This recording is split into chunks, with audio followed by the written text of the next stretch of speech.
pensiyalarla bağlı mən də çalışıram ki, mütəmadi olaraq yeni xəbərlər olanda sizlərə çatdırım.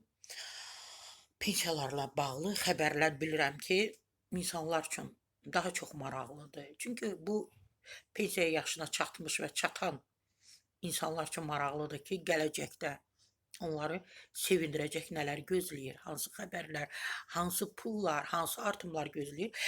Gör, mən bunu eşitmişdim, amma belə bunu qüvvəyə mindiyi qanuni şəkildə bilmirdim.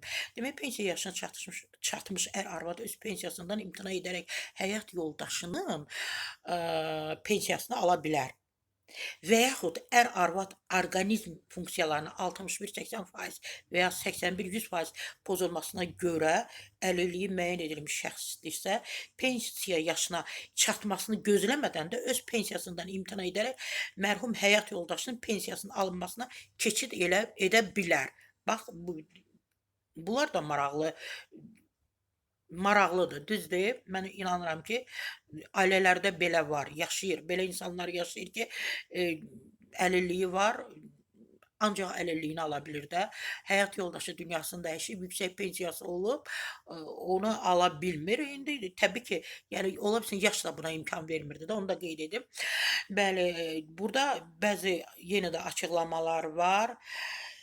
Deyir ki, hüquqşünasla söhbət olub, o da bəzi açıqlamalar verib. Qeyd edib ki, dünyasını dəyişmiş ailə başçısının əmək pensiyası bir sıra səbəblərdən ailəsinin digər üzvlərinə də verilə bilər.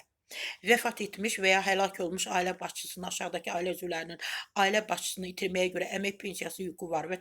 Vəfat etmiş və ya həlak olmuş şəxslərin övladlarının 18 yaşına çatmamış, 18 yaşına çatanadək əlilliyi müəyyən olunmuş, 18 yaşından yuxarı əlilliyi olan şəxs təhsil müəssisələrinin əyanı şöbəsində təhsil alanlar, lakin ən çoxu 23 yaşına çatanadək ata, ana, ər, arvad əmək pensiyaları haqqında qanunun 7-ci maddəsinə uyğun olaraq müəyyən edilmiş pensiya yaşına çatmışdırsa, bu hüquqdan istifadə edə bilər. Bəli.